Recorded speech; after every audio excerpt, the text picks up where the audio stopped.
Good morning, everyone, and welcome. It is 10 o'clock local time, so we are going to get started. My name is Ashley Vandermark, and I use pronouns she, her, and I welcome you to this first Wednesday morning concurrent session. Just to make sure that you're in the right space, this is responses towards ending chronic homelessness.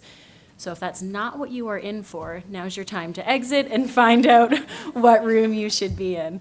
We are hosting this session in the city of Halifax, which is situated in Mi'kma'ki, the ancestral and traditional lands of the Mi'kmaq people. So this session is focused on a variety of program and system responses focused on ending chronic homelessness, from a rapid rehousing initiative incorporating recovery perspectives, from recovery-oriented systems of care and Indigenous organizations to system-wide planning to post-housing care conferencing. So lots of really, really great information. It's my privilege and honor to introduce this incredible panel that we have here.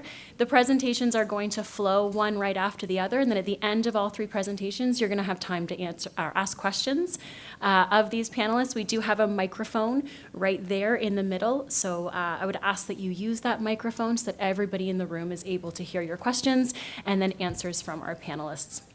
So I'm going to introduce everyone. First, we have Jeff Walker from Homeward Trust in Edmonton talking about reframing recovery and housing first, strategies for homelessness solutions.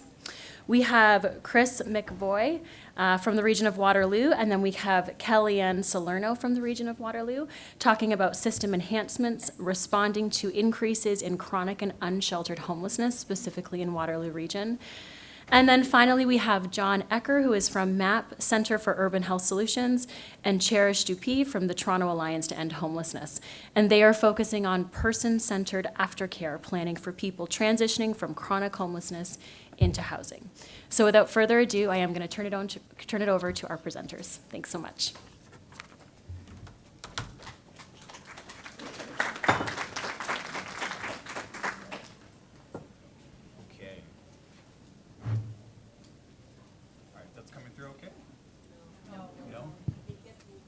A little closer.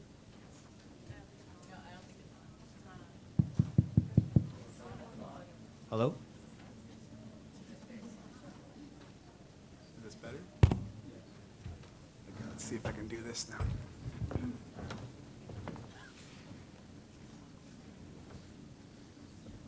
Okay, thank you everyone for choosing this session and showing interest in this topic. I'm really happy to be here. As Ashley said, I come from Edmonton. Visiting here. It's my first time in Halifax, so I'm really excited to be here and share some thoughts and some strategies that we're doing in Edmonton around particularly housing and recovery-oriented services and how those two things intersect, as well as some unique strategies that we're employing that I feel really confident that are driving impact in the homeless serving sector. So I'll just quickly introduce some of the topics that I'm hoping to have you folks come away with. Firstly is to uniquely understand kind of the perceived tension in Alberta around housing and recovery principles and how some of those things are being currently perceived as at odds with each other. Looking at reframing our understanding of those two things to really see how they intersect and how they're promoting what I'm referring to as wellness recovery. And then lastly, I'll be looking to provide you folks with some examples. Again, some unique approaches to particularly supportive housing in Edmonton, but some other support services that we have employed. So really quickly about Homeward Trust Edmonton. Homeward Trust is a system planning agency, community-based organization that's responsible for orchestrating funding from all three levels of government. So what that means is that we are investing in innovative, impactful homeless solutions such as diversion and prevention, housing first and housing supports, sector emergency responses, system planning, research and evaluation, as well as funding for Indigenous-led responses.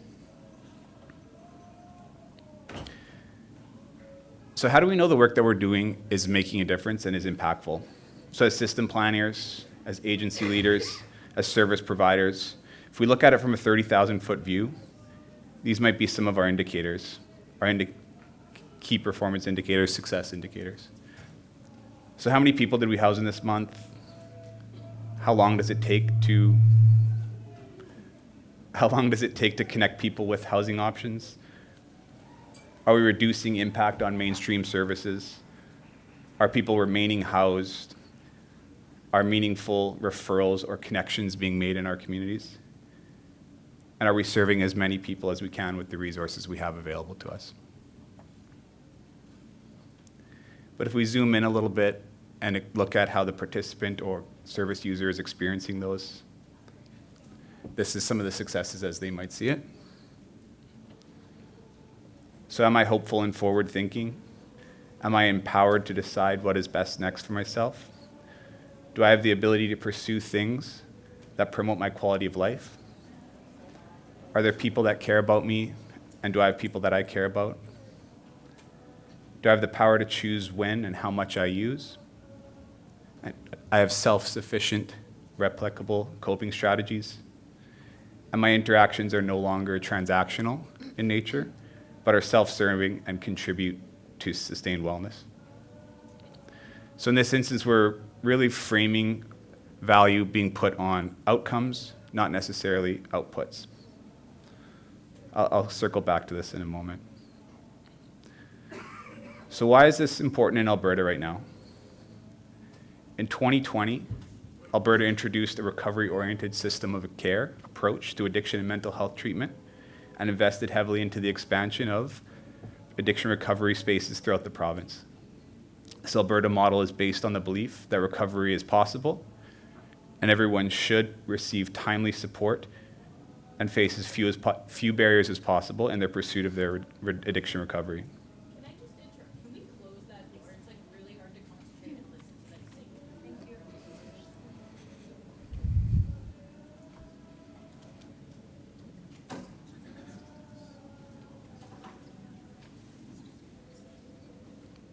Okay, thanks.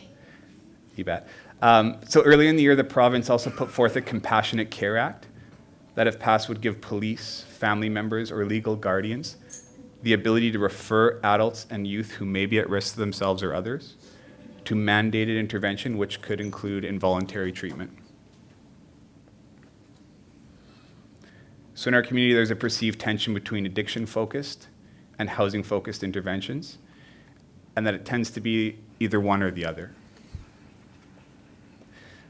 But I'd argue that not only are these two things not opposite of each other, they're actually really key contributors to solving homelessness when they're done really well together.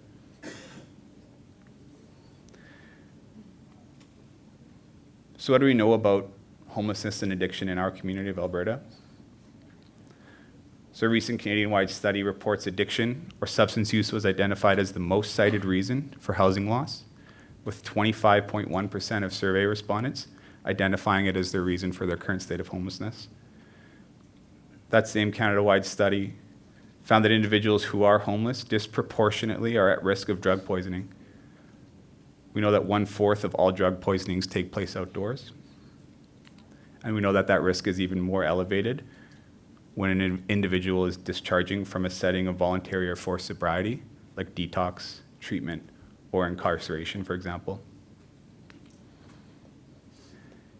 In fact, 1 in 10 deaths attributed to substance-related acute toxicity happen within 30 days of discharge from corrections, health, or addiction services. And in 2022, the Edmonton point-in-time count reflects that 84% of respondents reported a substance use challenge. We also know that Edmonton is the highest rate of synthetic drug poisonings in Alberta, second only to Lethbridge. And then lastly, an American study of over 3,000 respondents, the largest of its kind, found that patterns of reported use have largely increased as a result of homelessness. In other words, homelessness is leading to addiction, not addiction leading to homelessness. So again, if we put the value on outcomes, not outputs, the end goal isn't to find a place to live or attend treatment for a few months or less, or to stop or reduce your use. The goal is to support individuals in recovering from their experience of homelessness. But what does recovering from the experience of homelessness look like, and how do we as service providers drive that impact? So looking at the recovery from the experience of homelessness pragmatically, we could refocus on recovery wellness. Recovery wellness is achieving and maintaining a state of holistic well-being.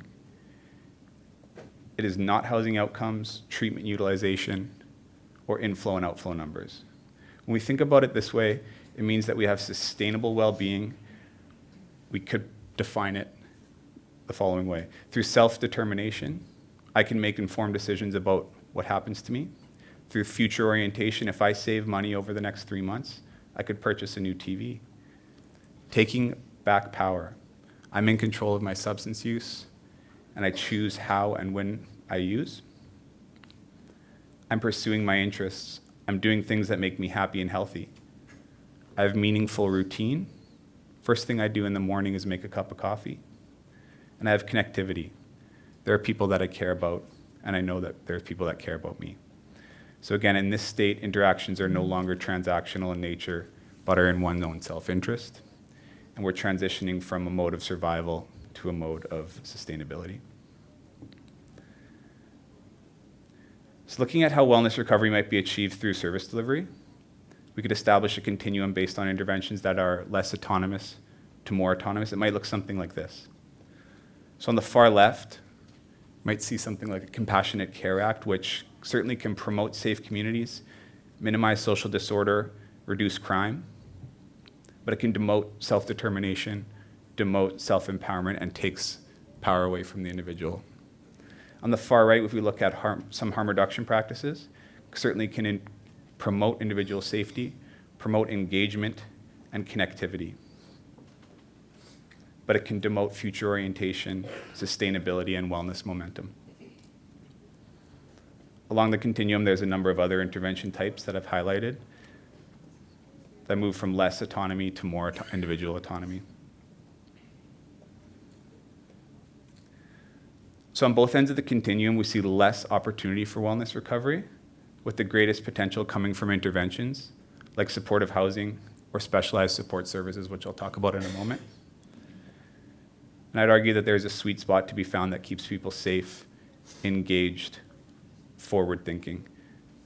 So that, again, these kinds of services will prioritize individual and community safety, promote self-determination and well-being, give power back to the individual, foster connectivity, and so on.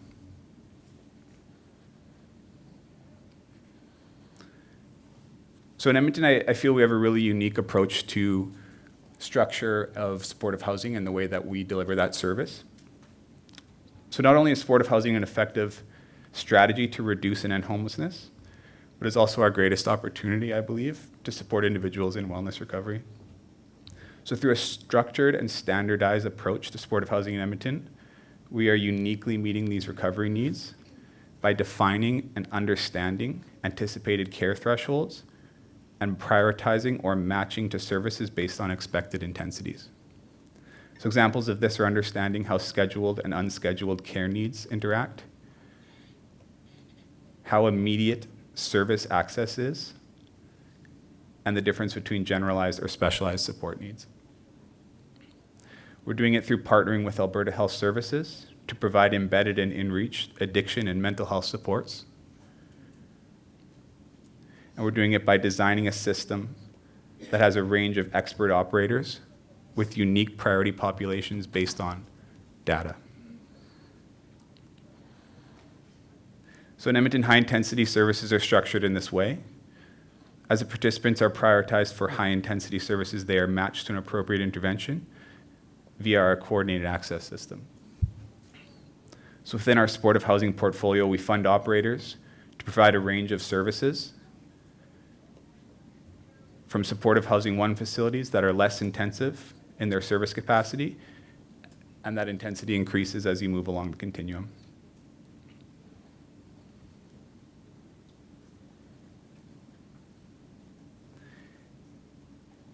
In Edmonton, supportive housing service intensity levels are also defined using the following indicators. So 1, the ability to meet scheduled and unscheduled care needs. So is this service able to respond to emergent or critical care needs, or is it designed to meet routinized, or planned needs. Number 2, is the on-site support generalized or specialized in their capacity to meet those needs? Number 3, what capacity does the service have to respond to critical incidents, including suicidality, drug poisoning, or violence? And 4, how is access to the service arranged? Are specialized supports embedded in the model? Are they in reach to the facility as needed? Or are they accessed independently in the community?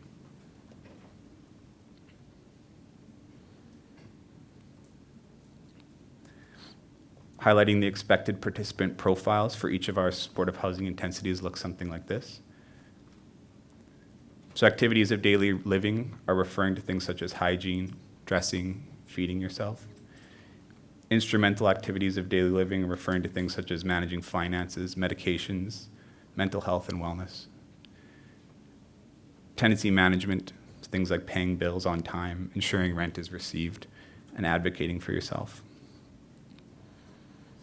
And when I refer to trimorbidity on the supportive housing 3 side, this is co-occurring disorders such as a substance use disorder alongside diagnosed mental health condition with a chronic medical condition. And then oftentimes, participants' care needs flow in and out of those. They're not as defined as these boxes. So lastly, I'll just kind of introduce a few notes around some of our specialized supports in action. As I mentioned, there's a great opportunity for wellness recovery through unique models, and I'm hoping to highlight 2 real quick. So the first being our Hub Financial Service. So this is a participant autonomy-centered support that promotes choice, personal control, and financial stability through voluntary trusteeship. A participant voluntarily will have their funds held in trust to ensure financial stability, establish reoccurring bill payment, and create savings for themselves. So Financial Hub is fostering wellness recovery by reducing harms associated with money mismanagement, centers around self-determination, gives power back to the individual to make informed decisions about their finances, and creates financial opportunity for future orientation and the ability to pursue their own interest. And then secondly, the clinical access team is a sector-wide resource that in-reaches specialized supports that fill needs gaps that are historically present for those recovering from their experience of homelessness.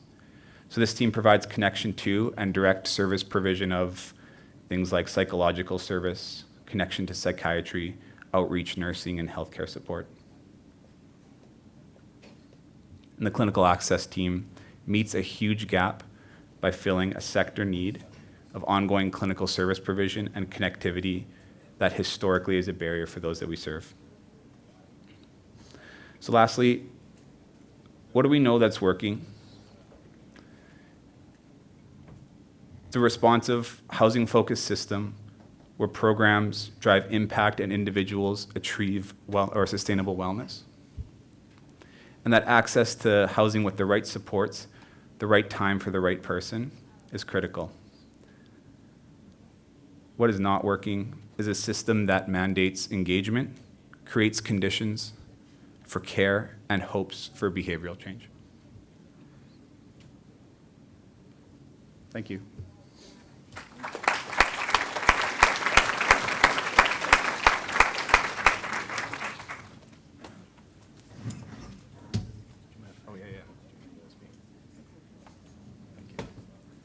Just bear with us a minute. We've got to change USB sticks.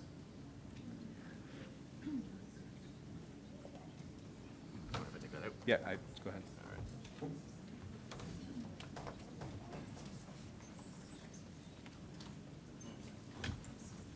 Oh, thank you. Cheers.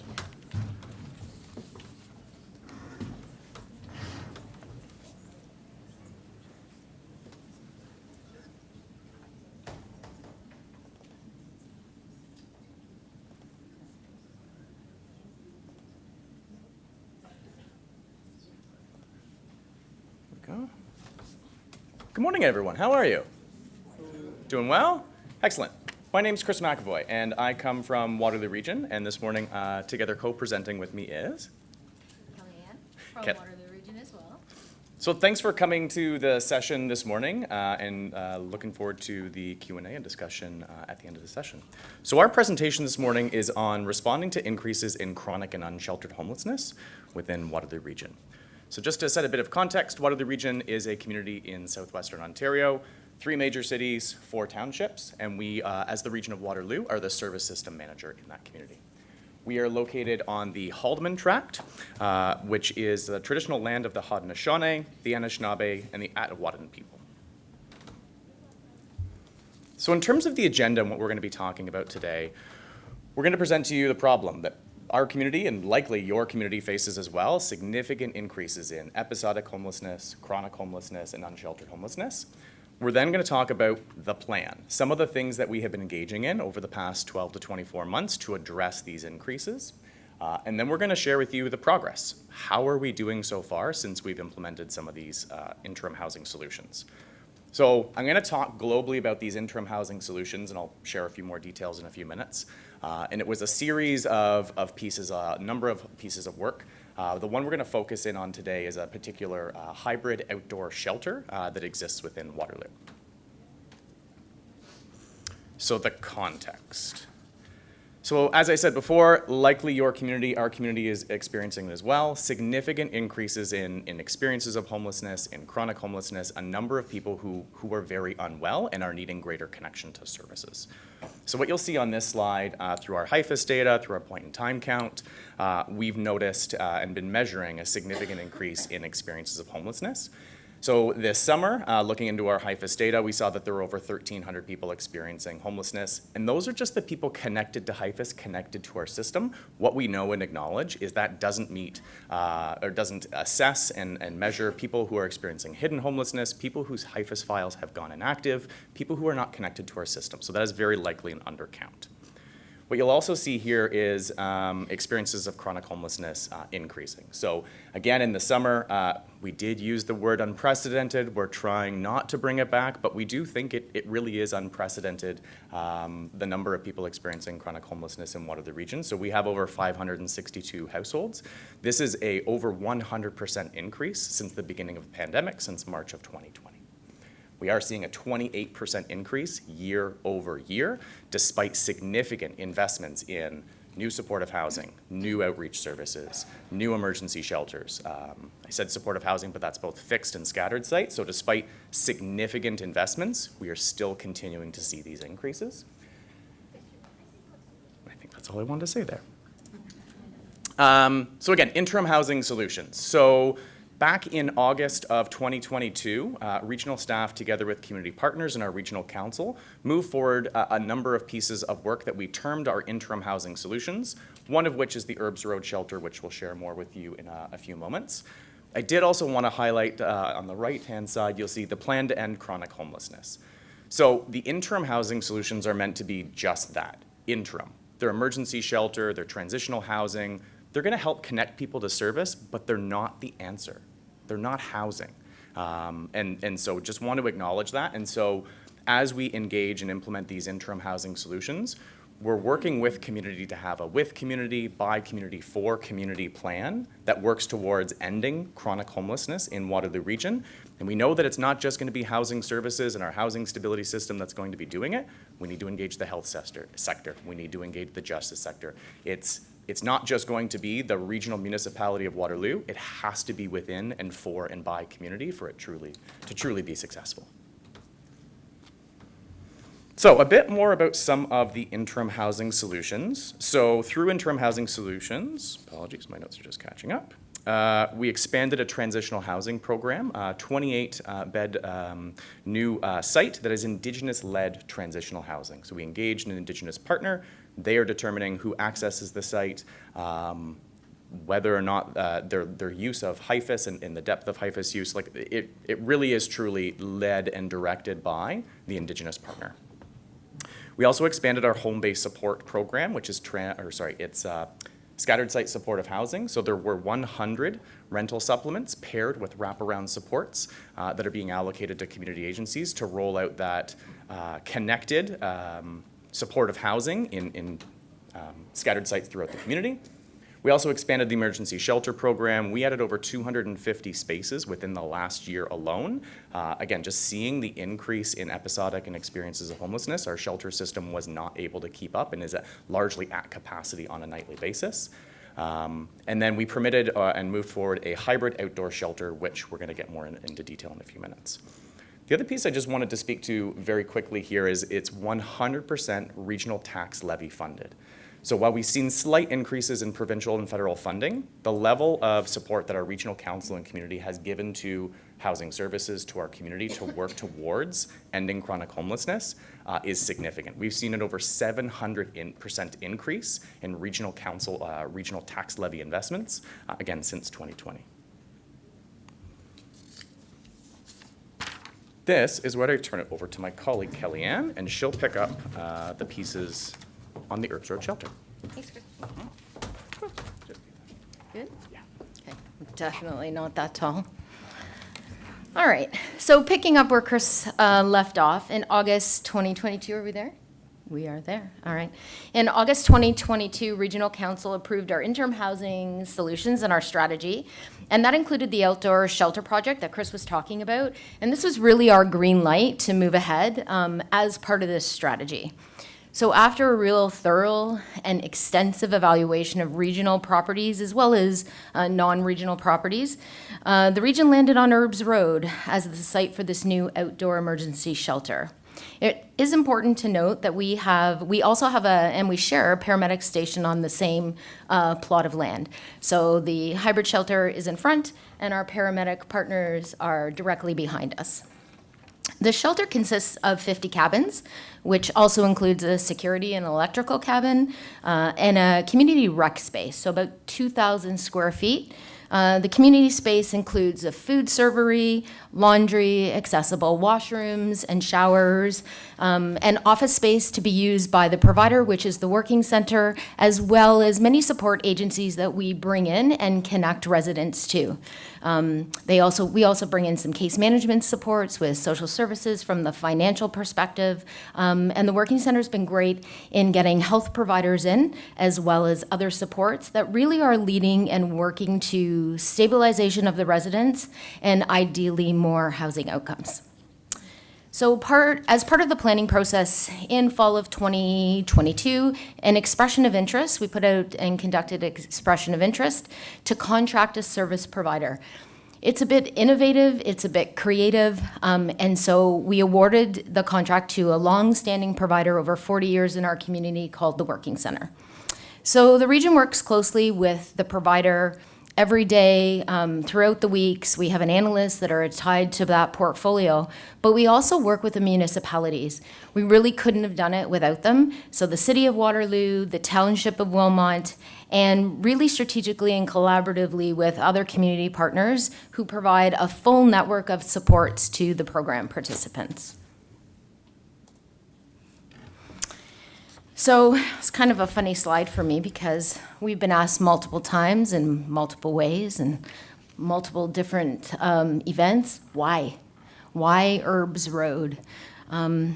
So as a regionally owned property, it really allowed us to move more quickly, which is really reflective in the huge amount of work and in collaboration that we were able to accomplish in really quite a short time. Our interim solution for us and community means not a permanent location. This property lies within the Township of Wilmot and the City of Waterloo, and we've worked with this team on an agreement to have Erbs Road there between 18 and 24 months. And that was really important when we were doing community outreach and community education as well. Community wanted to know how long we were going to be here.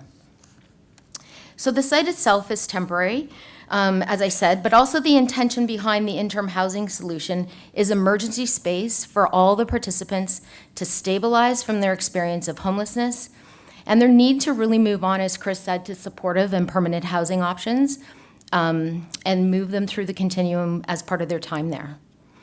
Another point for us on the why. I'm not sure if you're familiar with the region of Waterloo, but this site is pretty out there. It's not in the downtown core. It's not necessarily close to people's supports and services. And so we asked the question. We went out with some of our partners to 3 of the high-risk encampments and surveyed residents living there to say, if we were to do this, would you move out of the downtown core? And probably very close to 70% said, absolutely. And it, being the business in the sector, as many of you for many years, not really the answer that I thought we were going to hear, but we did. And so we went, okay, let's do it. So these are actually the picture of our tiny homes. We will support 50 individuals of all gender identities, and most importantly, people with pets. Definitely something in our system, and many of you I see shaking your heads.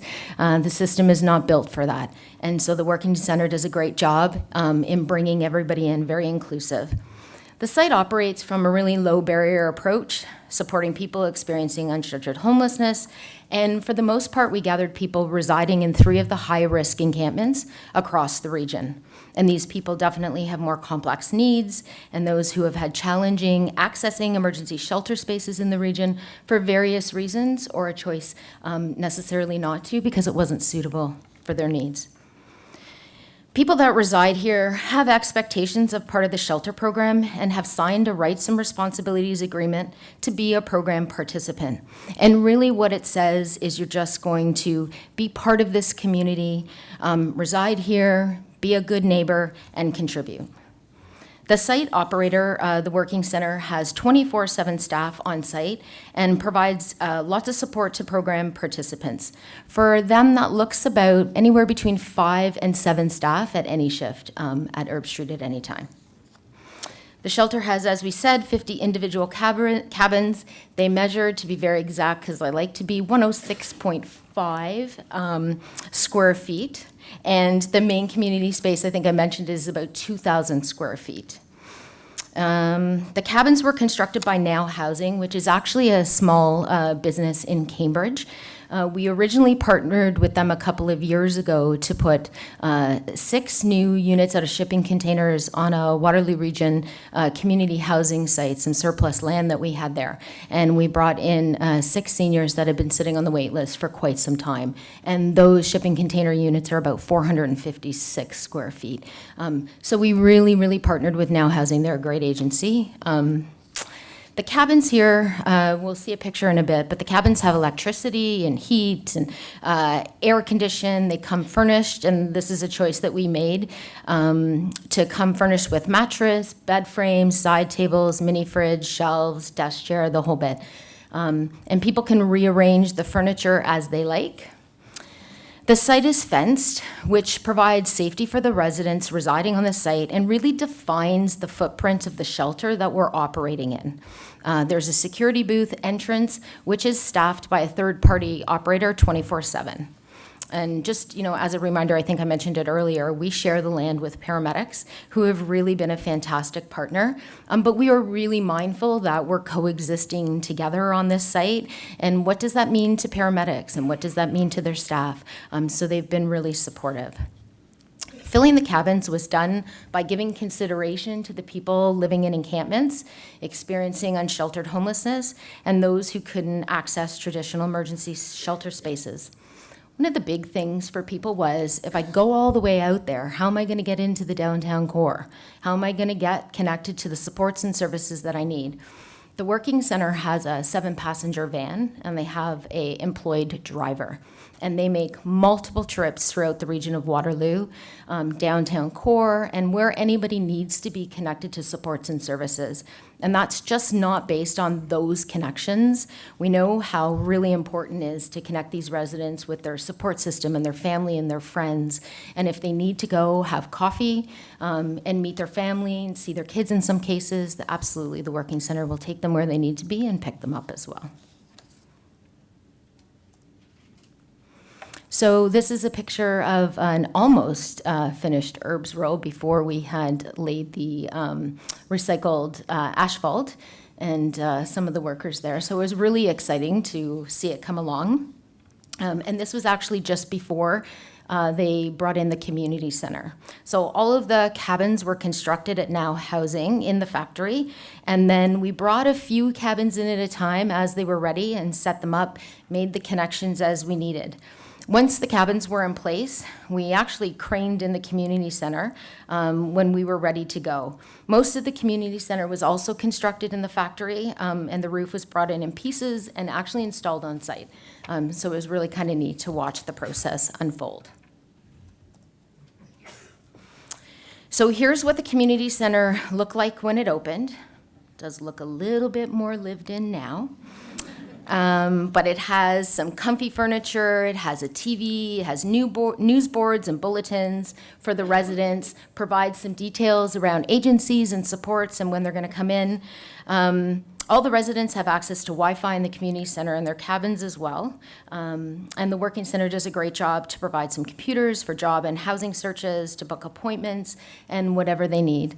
They're starting to build a small library on site, so that's really exciting. The residents are taking part. And the Working Center tells us that Sunday Fun Day is very exciting at Herbs Road. Sounds kind of good. So this was a few days before opening.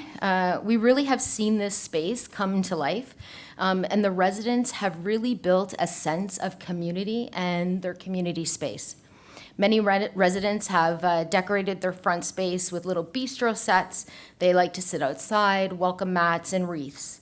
And some try to store their additional belongings as well outside the units. And I'm sure, as you can imagine, that's a bit of a challenge.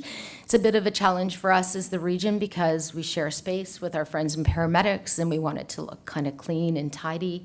But the Working Center does a good job in people controlling what they bring in terms of their belongings. Lots of bikes. And we're starting to, work through some of those challenges in terms of what do we do? Do we put a container for storage and belongings? We're starting to look and work with Now Housing to put some hooks on the side of the cabins to hang the bikes. And so we really want people to make this their own space, and they've really done a good job with that. As I said, the site is pet friendly. So actually along the left-hand side there, we've actually built some grass. There's a new fence that has gone in. And so they're able to not have to access that long road that you see out there. It's pretty busy and it's really dark at night. So we're encouraging people to stay at the site as much as they can in terms of caring for their animals. And it looks actually really, really good. Residents have started to work with the Working Center to build pergolas and picnic tables to use on the open space. I mean, we've spent a summer there now, and on that recycled asphalt, it is really hot. There's no canopies, there's no pieces. So as we move through the months, we'll have to fix those challenges in the nicer weather, but I'm sure with snow, we'll have some more challenges. So we'll figure that out as we go.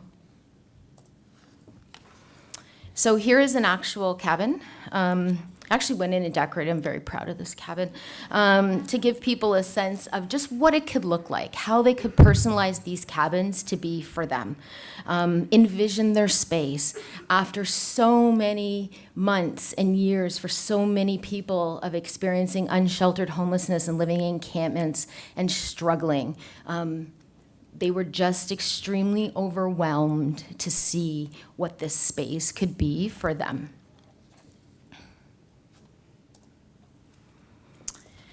So the overall goal of our programs and services of this outdoor shelter is to provide people with the opportunity to stabilize from their experience of homelessness and to work with supports towards permanent and supportive housing outcomes for everybody. To do this, the Working Center offers a variety of programs and collaborates with many partners in the region. In addition to the food services and laundry and washroom facilities, there's access to healthcare as well. So they have a registered nurse, I think about 22 hours a week, that comes in on site and provides the supports that people need, social workers, mental health and addiction support, and many housing focuses services and income support, partner with some great agencies throughout Waterloo Region to do that. And we know that not all services can be provided on site. 2,000 square feet seems a lot, but in actual fact, it's not. A community space for eating and rec programs and supports and services, it's not a lot of space. So there is some office space for staff to have private case planning conversations with people. But, envisioning if we were to do this again, and hopefully we will be able to do it again, maybe a bit of bigger space, but we'll certainly learn from the challenges and lessons. And we did a 4-month evaluation, and Chris will talk a little bit about those results, but it certainly does give us the opportunity to improve and listen to the 50 people here to tell us what we did right and what we didn't and how we do better. All right, Chris? So I'm going to take us home and go through the final few slides of our presentation. And Ashley, I don't want the gong or the hook, so I'm going to go quickly through this. Early evaluation findings. So we did commit to our partners to conduct a developmental evaluation on this project and say, how are we doing from the perspective of staff, from the perspective of other neighbors and partners, from probably most importantly, from the perspective of the people staying there. So just a quick couple highlights. 70% of the shelter participants who responded to the survey said that they feel safe, they're motivated to find housing, and they have the support connections through the shelter to move forward on their road to recovery. We do have some work to do on the housing-focused services and plans and supports. More than 50% of survey respondents said they have not had enough housing support as of yet, so we've got some work to do there. Maybe interestingly, but not surprisingly as well, given the focus on supporting folks out of encampments, within the shelter, close to 24% of survey respondents said they had never accessed shelter before. These are people who have long experiences of homelessness, long experiences of unsheltered homelessness, and so we view that as a positive sign of we've heard, we think we've heard, and we're landing on the mark to give people the services and supports that they need to further their housing journey. This will be recorded, and we can also share the presentation. I won't go over these quotes, but there are a lot of really poignant quotes around people feeling safe, people feeling like they belong, they're connected, they're supported. There are some challenges as well that they've brought up in terms of their level of safety within emergency shelters, their level of connectedness, as well as, I'll call it the hate that they feel from the greater community around their experience of homelessness. We have some really unfortunate and toxic dynamics in our community, I'm sure you do as well, in terms of judgment and stigma around people experiencing homelessness. And we heard through the survey that people are feeling that. And so it's likely not isolated to this shelter alone, but more globally to experiences of homelessness. So in terms of next steps, we're going to learn from these evaluation findings, work with our partner to implement solutions and actions to address them. We're going to begin transition planning in 2024. We have envisioned this being an interim solution. We've expanded our scattered site supportive housing program by 150 units over the last 2 years. Again, still it's not enough. We have created 86 new permanent supportive housing fixed site spaces. Still not enough. So while this is an interim housing solution, we are aware that the level of resources and actions, we continue to see the increases in experiences of homelessness, but we have committed to develop a transition plan out of this site. We also are exploring an additional site in Cambridge. So within our community, we have, again, 3 cities, 4 townships. We've been asked to explore what could this look like and be replicated in different communities.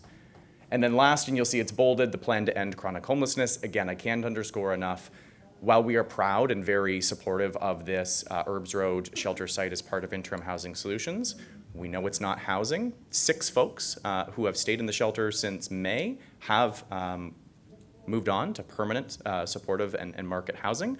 So that's 1 per month, so it is successful, but it's not the strategic long-term investments in housing that we know we need to make. That's where the plan comes in to really put a cost figure and a partnership together. What partnerships, what conversations, what financial investments are going to be necessary to end chronic homelessness. So I'll end there. Thank you very much for listening. Kelly and I are happy afterwards to answer questions. Thanks.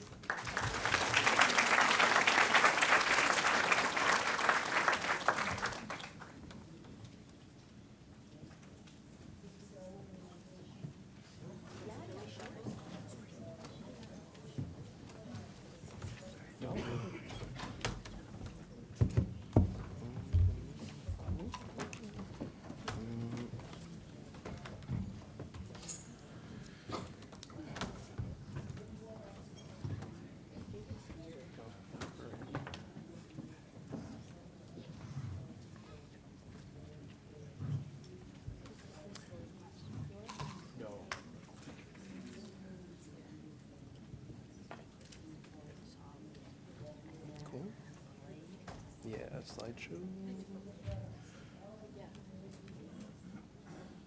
From beginning? Okay, we did it. Hi everyone, I'm John and this is Cherish. We'll be talking today about how we can kind of take coordinated access to the organizational level and yeah, hopefully we can learn some stuff. So, I don't know. Oh, there we go. Yeah. Yeah, that's fine. Perfect, okay. So the program is called Beyond Housing, and it was informed by research on the Housing First model. As a refresher, Housing First programs provide immediate access to housing and supports to individuals experiencing chronic homelessness.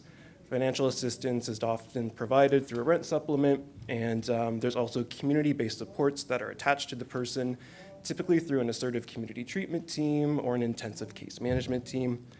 Looking at the research, Housing First demonstrates really strong housing outcomes for clients, but mixed outcomes related to substance use, mental health, physical health functioning, and community integration. So based on this understanding of the Housing First model's strengths and limitations, the Beyond Housing intervention was developed. The program is led by Dr. Stephen Huang, who is a clinician scientist, there we go, at Unity Health Toronto. And the development of the model was a really consultative and iterative process. It began with convening a group of stakeholders who were connected to the at-home Chez Soi demonstration project. And in these discussions, the importance of well-being and community integration were really emphasized. So to ensure the local validity and relevance of Beyond Housing, a consultative process with Toronto-based organizations then took place. Through these consultations, it was noted that Beyond Housing should also fit with the newly mandated coordinated access system approach, which is a process that centralizes access to housing and support services. These local consultations also happened to take place during the early days of the COVID-19 pandemic. So during this time, a number of shelter hotels in Toronto were opened to ensure that people experiencing homelessness had access to living accommodations where they could physically distance from others. So after all these consultations, took about a year or so, the Beyond Housing program was refined so that it complemented a Housing First approach, aligned with the coordinated access system, and fit the context of the newly opened shelter hotels. So Beyond Housing has three main goals, as you can see on the slide. The first is to establish a base level of support via long-term, open-ended intensive case management services. So following intensive case management standards, Beyond Housing provides case management supports that abide by the ICM standards. So this means that case managers have low caseloads, about 1 case manager to 15 clients, and offer services that aren't bound by specific time limits. So it's not like a 12-month, see you later. We try to keep contact with people longer than that. And obviously abiding by Housing First principles too, case managers have weekly check-ins with clients and offer client-directed services focused on housing stability, mental health, and community integration. The second goal was to build upon these intensive case management services through the delivery of flexible trauma and well-being services to help people in the shelter hotels and after they are housed. And last was to align with the coordinated access system and implement a more personalized approach to care coordination for people residing in the shelter hotels. So that's really going to be the main focus of our presentation today, the second one on the slide, or the third one that I mentioned. And just to note, Beyond Housing didn't provide housing subsidies to clients, but rather worked within existing housing placement systems in Toronto. And yeah, just really clear on that. And we launched in October 2022, within 3 shelter hotels operated by Dixon Hall Neighborhood Services. Our intensive case management services were offered by Loft Community Services, and the service coordination was delivered by the Toronto Alliance to End Homelessness, which Cherish is a part of. And last, we were funded through the St. Michael's Foundation, which is a philanthropic funding. All right, so we can go to the next slide. All right, so what is a care conference table? So care coordination includes strategies to support a person's experience with services. It can reduce service duplication, identify challenges that may have been otherwise missed, and develop prevention-focused care plans. So it builds off approaches in the health sector that bring together service providers to identify patient needs. In that case, work collaboratively with patients to address needs and develop a comprehensive care plan. So we're taking a similar approach to the health sector, but embedding care coordination within the homelessness system via a care conference table. So we decided to name our process a care conference table instead of the typical case conferencing that you see in coordinated access systems, just because we wanted to create a more person-centered approach that included a person's circle of care. We felt that care conferences better fit the holistic approach that we were piloting. So feel free to use it, call it a care conference instead of a case conference in your community. We also molded the CCTs to fit the context of the shelter hotels. The shelter hotels brought together several consistent on-site services that were not always present to the same degree in the pre-COVID-19 days. These included organizations offering on-site primary health care, harm reduction services, case management, cultural services, and peer support services. So although informal conversations often happened among these service organizations, a formalized space was needed so that service providers could come together to discuss client needs at the shelter hotels and develop comprehensive care plans with a focus on addressing health and wellness needs. So that we really found that the CCT, the care conference table, allowed these discussions to occur and for multidisciplinary care plans to be developed. It also moved service delivery conversation from ones focused solely on housing opportunities to ones that included housing and the overall health and wellness of clients. Next slide.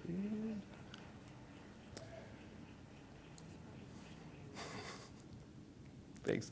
And as I said from the outset, we really tried to take a coordinated access approach in Toronto, which is big, to the more organizational level. So you can see kind of the four main pillars of coordinated access on the screen and how each of our pieces of Beyond Housing kind of fit within that. So let's see. And we also did this because there's not a lot of research on coordinated access, so we really wanted to see what implementation looks like on the ground and how our program fits within. We did write a paper about this. If anybody is interested, I can send it to you later. So just starting at the left, looking at the access component, Dixon Hall created a list of eligible clients in line with Toronto's coordinated access system, or the by names list. This is what we called list-based referrals, and this was the primary way that clients were referred to our care conference table. Clients not currently engaging in existing services were identified, and targeted outreach to these clients occurred.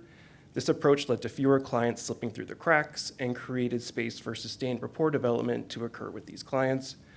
Moving on to the assessment tab, so once we got client consent, we used a comprehensive approach to identify client strengths and systemic challenges that are impacting the client. And we used the STARS tool, which is Toronto's common assessment tool, but we used a modified version really to try to get at the strengths and challenges that a person was experiencing. And Cherish is going to go into more detail with that process. Prioritization criteria, we just used the cities. And then matching and referral, I think, is where a lot of the magic happened with the care conference table process. So it wasn't, at the next slide, you're going to see a lot of steps. But we just really tried to focus on identifying what's the best housing and support option for every client that we're working with. So from there, Cherish is going to take it away. Morning, everyone. Oops. Okay, so I'm the Beyond Housing Care Conference Access Coordinator, mouthful. I work with the Toronto Alliance to End Homelessness, and I'm going to explain the process map here on how we bring clients forward, identifying them, and we'll explain. Okay, so we work with folks out of Dixon Hall that have been identified of not engaging with any of the available resources or services offered to them. And like John said, there are two main pathways to being referred to as a Beyond Housing client. The most common is through the list-based referrals. So that's when we sit down with the shelter hotel manager and they provide us a list of guests that are not engaging. And then from there, we will review it with the housing worker. and identify some of the clients and who then we will begin our outreach with. So with the client outreach, we begin talking with frontline providers, anyone working in the shelter, getting to know who the clients are, some of the strategies that they've used already with engaging the clients, so that we're not trying to do services over, try strategies that haven't worked. We identify what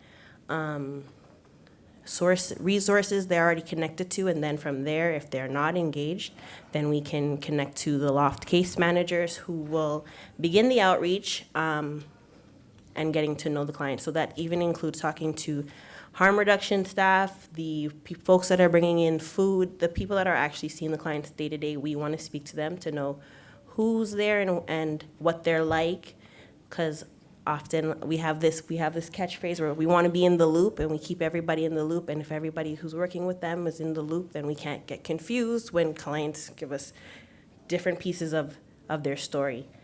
From there, we will, when we have our list, we'll outreach with the clients and begin getting informed consent. So that's either with the referring worker or someone from the Beyond Housing team.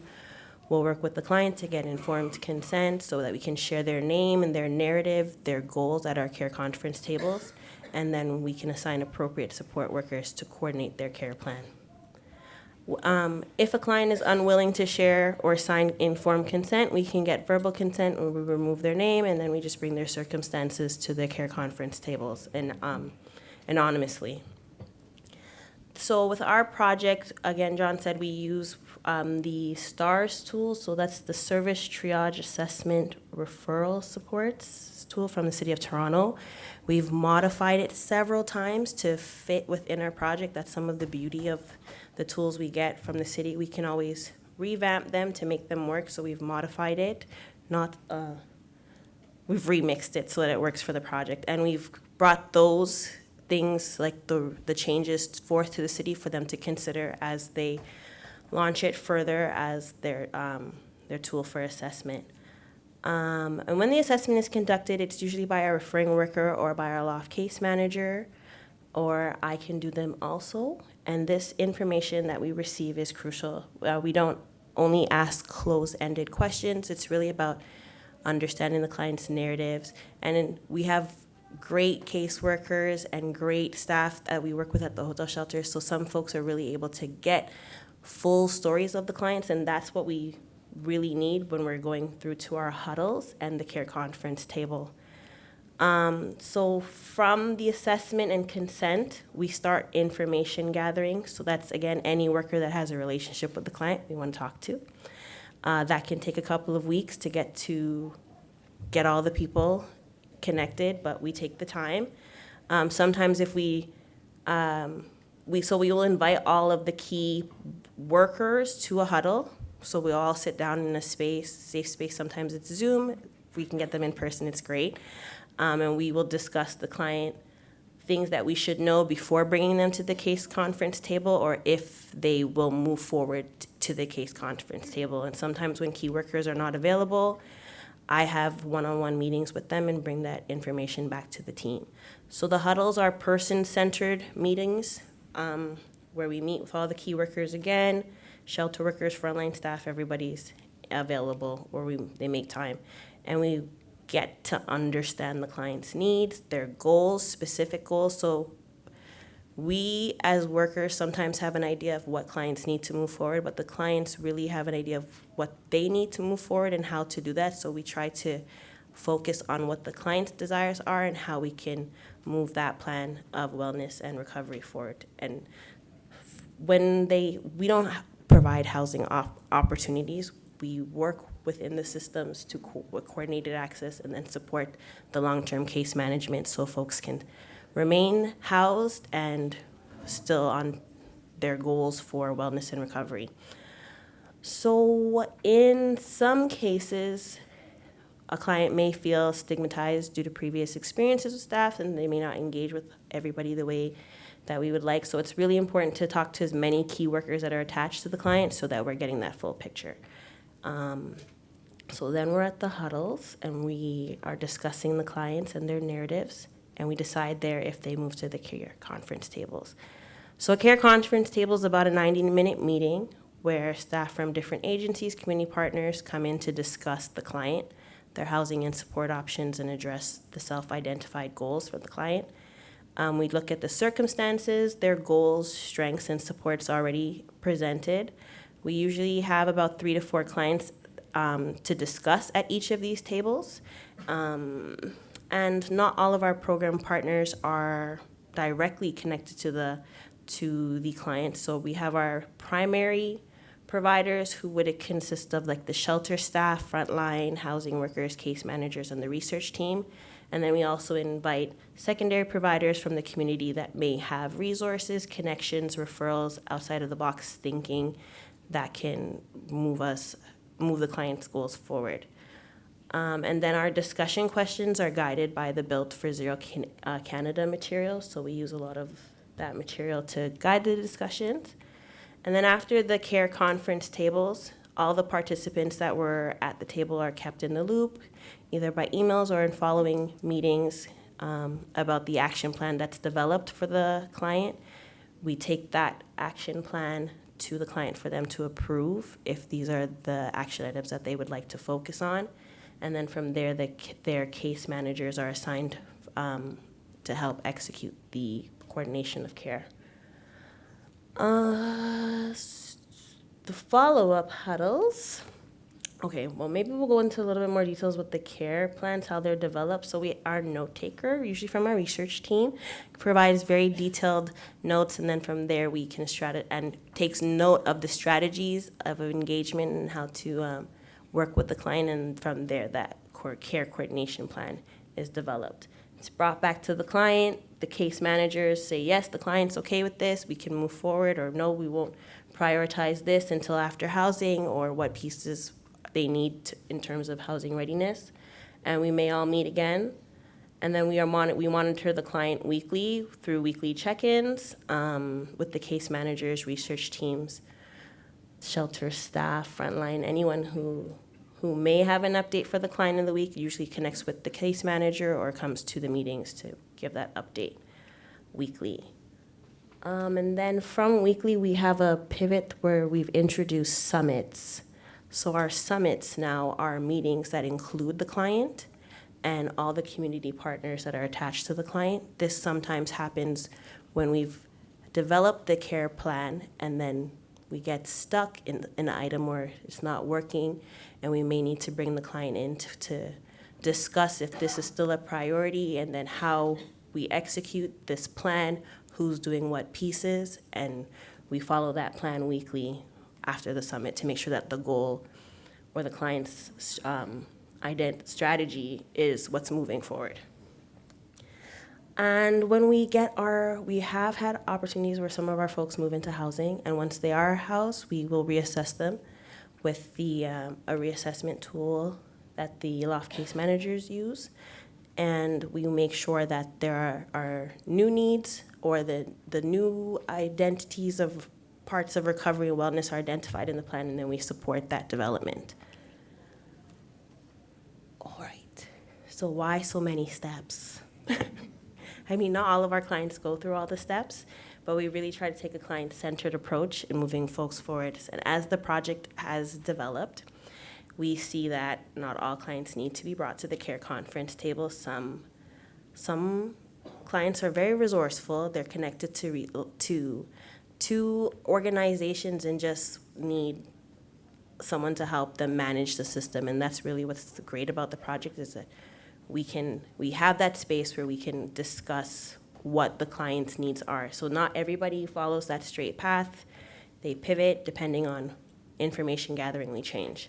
So the clients that are brought to the care conference tables, that when we have identified their needs, like if they have a specific need that we need to ask the community, then we'll pull a care conference table. So if we know that a client already has their IDs and stuff, that they're administratively ready, but we need more like gender-specific programming, maybe an HIV, person living with HIV experience, resources, LGBT community resources, then we will have a care conference table specifically with our partners to ask them for strategies for the client. So what happens when our clients move? So we have had some of our hotel shelters close on us during the project. And what the great thing about this is that because we have the loft case managers that have done a lot of the information gathering and meeting the clients while they were still in shelters, getting to know them, when they have moved, the continuum of care has been able to follow with them. So a lot of times our loft case managers are able to help the new shelter with how to engage with the client, giving them a lot of that background information that doesn't follow along with their notes. In Toronto, we use SMIS, and not all of the notes transfer from organization to organization. So it's good when we have the loft case manager who has a relationship with the client that's able to say, hey, this is beneficial and how you can engage with them, and then we can continue moving their action plan forward. So we've been able to track folks. We haven't lost too many to the streets, but because we have such informal conversations with different groups, we have a lot of community partners looking out for our people, so it's good. So what's this one? When a client has obtained housing. So then we shift to the housing stabilization and wellness and community integration for the client. So the loft case manager will do the reassessment using the Ontario Common Needs Assessment tool, so that's the OCAN, and then we identify and update the client's needs and update their care plan. If we need to have huddles, we do. If they need to have a new care conference table or come back to the table, we do. If we need to have summits. The beautiful thing about being on Zoom or moving into this virtual world, a lot of people are behind their computers, so we can say, hey, can you jump in at 3 o'clock to talk about this client? Something's happened. So we can get those things done. So which is different, I think, when we were back in different organizations and not being able to speak so much. Technology has its benefits. And then when we have specific needs, we ask for the CCTs. Oh, okay, time. Challenges. So challenges that we've had is coordinating with the various organizations that can be challenging. The impacts of poverty as it relates to food security, community engagement, and activities.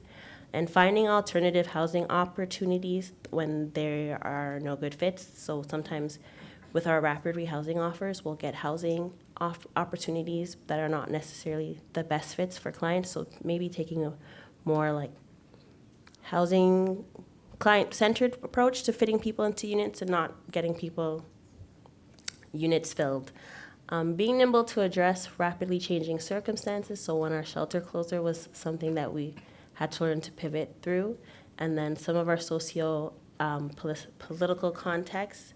So there are ways that the federal and provincial municipal governments require reporting, and that can create a systemic barrier and make it challenging for and how we do our work and support others across agencies. I'm going to give it back to John for early takeaways and learnings. Did you want water first? Excuse me. Just some early, sorry for my Kermit the Frog voice all of a sudden. Importance of transparency and keeping people in the loop. So it's really just important to ensure that everybody is on the same page. Thank you. I kind of like it though. System coordination is challenging work, not because of people, but because of technological limitations. So just everybody uses different systems, and just trying to coordinate those can be quite the challenge. We're really trying to shift away from my client to our client kind of mindsets. So that shared responsibility is something we're seeing. A lot of creativity can happen from that. And we are seeing an opportunity to expand coordinated access to not just housing placements, but once someone gets housed as well. Why do all that work in the pre-game when you can continue it on to support someone as we move forward? So that's that. Thank you all for listening, and I think we have time for questions now.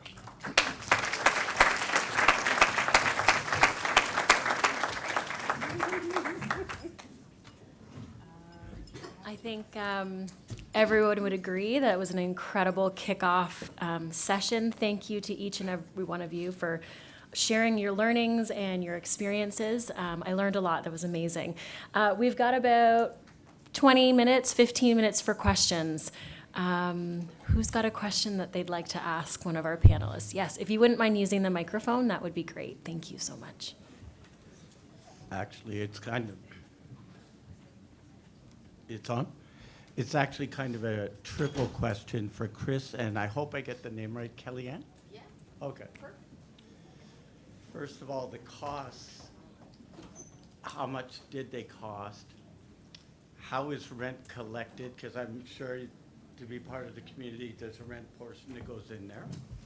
And how did you manage to get this past city council?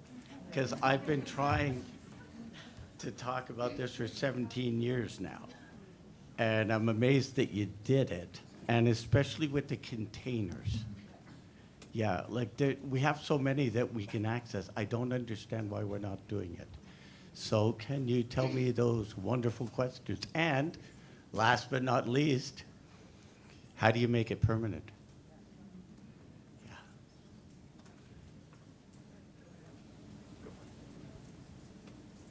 Okay, is this on? Yeah. So thank you for your question. I'll forget it before you finished your last one, but you can prompt me. So it cost us about 2.4 more? Oh, cost us about 2.4 million for the cabins and all inclusive of that. The cabins are about 23,000 a piece in and around. So great investment. We do collect rent, so the shelter portion of OW or ODSP, through our partners on the back end. So that's something that everybody contributes. So reduces the operating costs a bit from that perspective. So that's great. No issues there. My favorite subject, council. So, to be really frank and honest, extremely supportive. Like, these interim housing solutions, we brought in, we all feel that from time to time in terms of council, but a great council sitting around that horseshoe, extremely supportive of the work that this team is doing. And they were really committed to creative and innovative solutions. And I know that's not easy, and I think that's been work of, previous councils and getting us to where we need to be.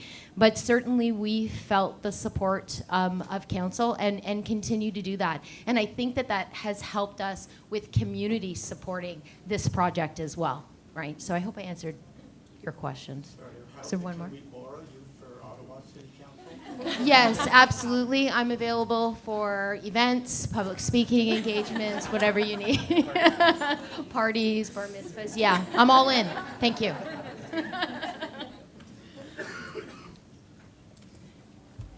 Any other questions? Yeah. If you can make your way to the microphone, sorry, it's just to make sure that everyone can hear your question.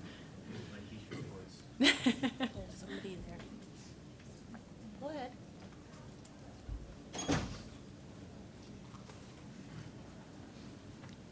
So as Kelly and, make sure I get the name, sorry, I'm terrible with names, Chris, with the interim housing solution, and the emphasis is on interim, I have two concerns. I'm from St. John's, Newfoundland, where we have the tent cities now.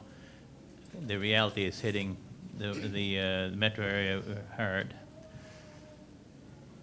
Two things. My fear is always that interim solutions become permanent solutions, that government automatically goes to the default. That becomes the default situation.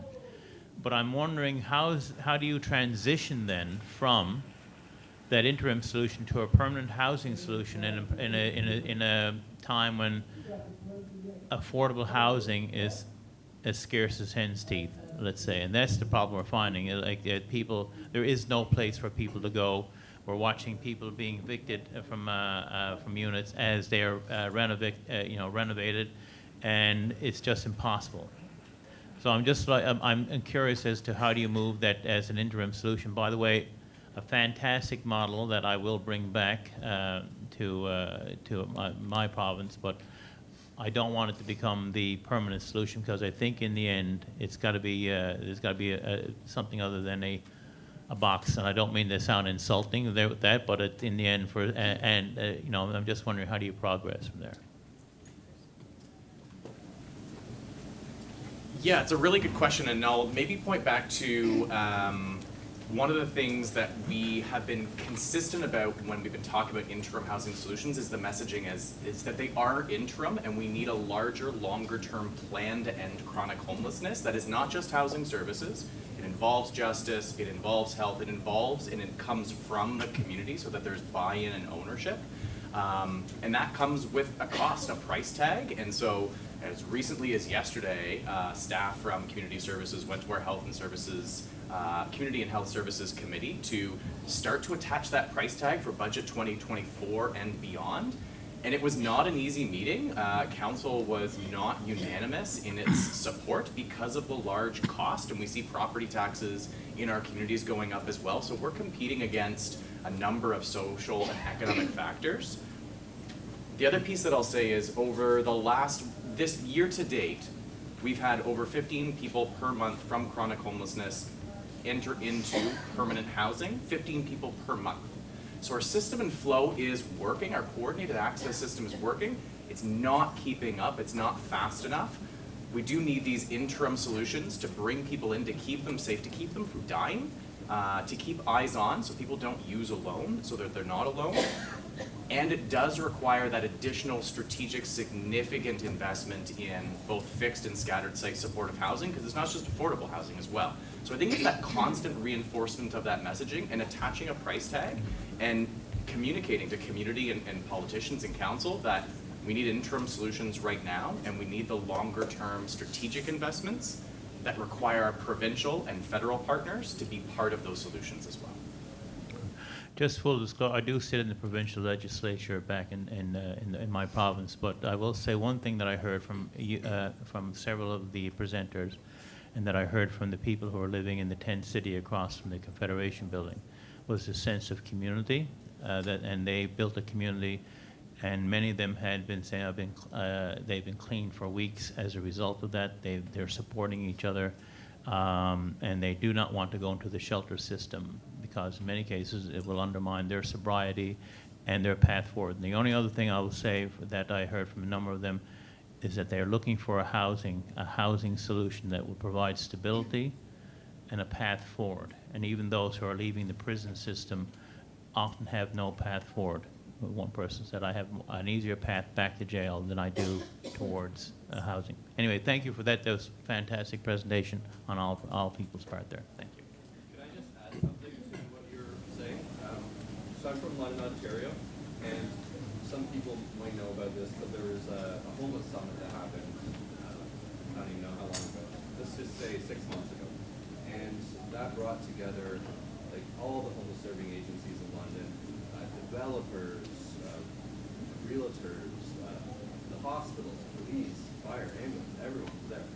And I think that's that path forward to create those permanent solutions.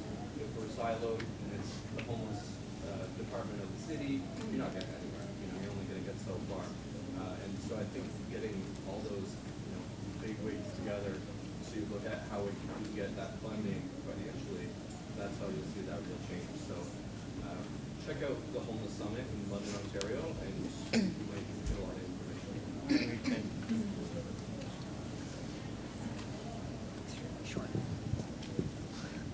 Hi, thanks for your presentations. They were great. You guys are doing great work in a hard line of work too. I'm Tara. I'm from Canada Revenue Agency. I just had a question for Homeward Trust. For the voluntary trusteeship, do you go through the official channels for that, or is it just within the organization that you have it? It's strictly voluntary through the organization. That it would be done through a service agreement. As I said, a voluntary commitment to the service. At any point, there's opportunity to remove themselves from that consent for the voluntary trusteeship. Okay, so it's just within, and then is there like a cutoff date or for that, or is it ongoing? Right. As long as they're willing to participate in the service. Okay, that's good to know. Okay, thank you.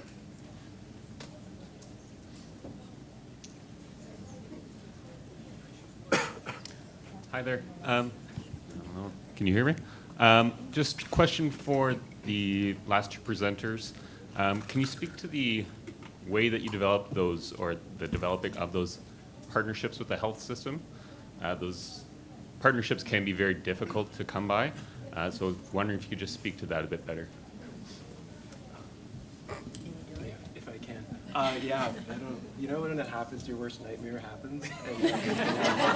Sorry for the question. So I guess I should have mentioned earlier, like MAP, Center for Urban Health Solutions, is based in a hospital, so Unity Health Toronto is kind of our home agency. So there's that. Also our PI, who might be in the room. Nope. Oh, no. Dr. Stephen Huang is a physician himself, so there is that as well. And Toronto has ICHA, which is the Inner City Health Associates, who are actually providing on-site supports in the shelter hotels and across the system as well. Speak more into the microphone. Sorry about that, yeah. ICHA, Inner City Health Associates also provided that support. So fortunately, we did have a lot of existing connections to kind of leverage with this work. I think one benefit of our partnership model as well was partnering with Loft Community Services, which is a mental health focused organization as well that actually was the service provider for the At Home Chez Soi site in Toronto. So they had that pre-existing knowledge, they had that match team is what they're called, and they have access to psychiatry as well. So it's really been like really great to see how we can really, you know, identify organizations that can add that extra layer of support for people and really kind of get them, supporting them with ODSP applications, this, that, and the other, right? So I think fortunately with our connections, a lot of that work was already like historically happening, and the model in Toronto facilitated that as well. But that's not to say it can't happen in other places. I think it's really just demonstrating the value of what you can get out of this partnership and that sustained engagement as well, because we're seeing people, you know, who get housed, and we all know this, their priorities change. So then they want to start talking to somebody a bit more about their mental health, their wellness, and making that connection. And really, I think part of the assessment process too is identifying, do you have a primary care physician? Do you like going to a hospital? Do you typically go to an ED or a walk-in clinic? Getting that kind of level of specificity from the people that we talk to really allows us to tailor a lot of that work as well. I hope that. Okay. Yeah, absolutely. Go ahead.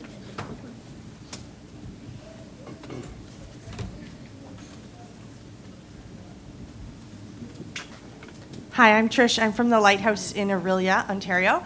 And my question is very much in the weeds, so it can be a micro answer. But that service delivery piece of the meals in the community, in the tiny house, like in the setup there, is it like a vibe where people come in and they all break bread together and they dine together? Because I don't see cooking in the units. How does that work? It's a great question. So the organization, the Working Center that operates the outdoor hybrid shelter, prepares over 750 meals a day at a different location. So they are set up with the infrastructure and resources to be able to provide food. So while food is available 24/7 to folks, there is a hot meal that's provided generally dinner time. Cooking was an interesting piece to go through in developing the community building.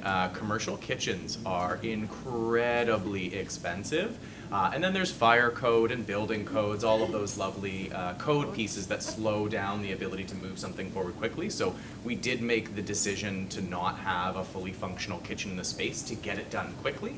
And it's a learning process that we've gone through that we will use if we are to develop other future models that are similar in other communities. But yeah, really it's the Working Center that has the existing infrastructure. Awesome, thanks.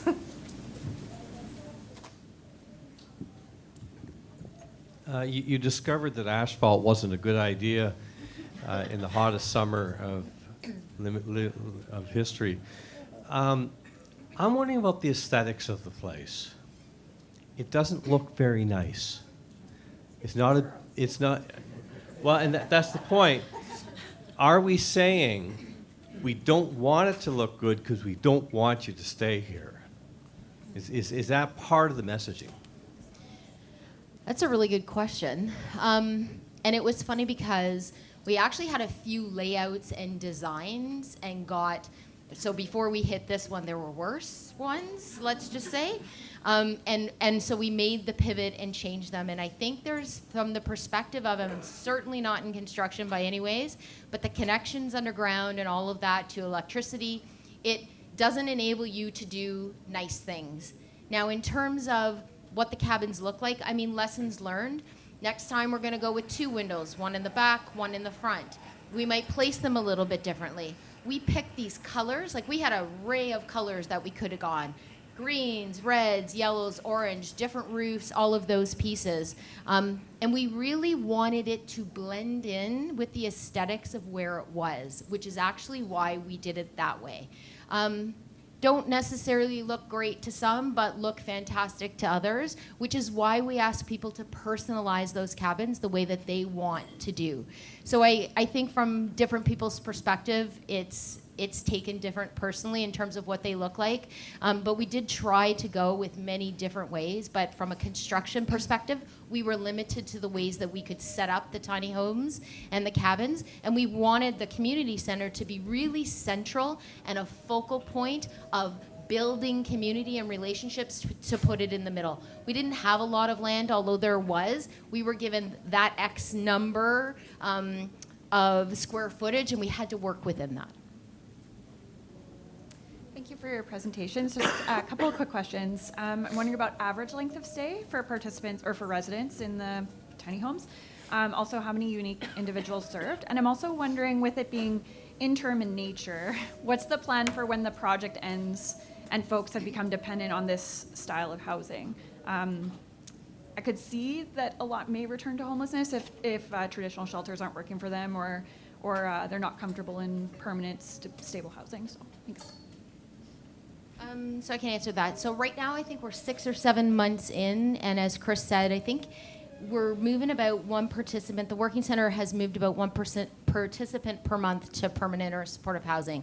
I think it's probably closer to 10 now, and the intent will be to really stop intakes at around that, probably the 18-month point, to ensure that we are moving the people, the 50 that we have, to permanent and supportive housing and other options.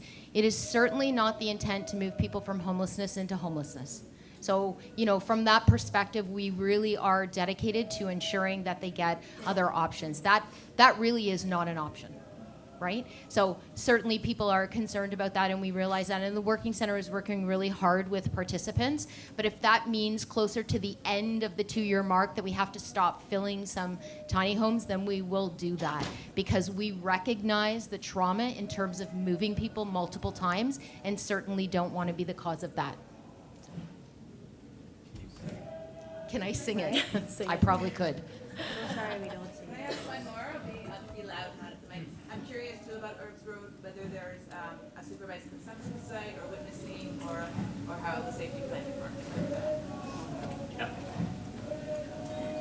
Yeah, it's a great question. No, it is not a safe consumption site, CTS, or even an urgent public health needs site. That being said, we do know that people are active in their substance use on site within that shelter.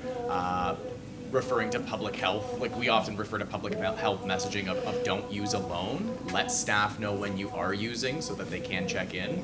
The Working Center is fantastic at meeting people where they're at and making people feel comfortable enough they can say, I'm gonna go use, can you come and check on me? And so we know people are active in their substance use, and they take a really supportive harm reduction approach. And one of the other pieces that Kellyanne spoke to in her presentation in terms of services provided, the Working Center is also part of the Inner City Health Alliance. So they operate a safe supply program. They're connected to methadone programs. So for people who are wanting to abstain or to move forward on their substance use recovery journey, there are supports to engage in if they so choose. All right, that brings us to 11:30, which is time for our lunch break. I just wanted to again say thank you so much to our presenters, to remind everyone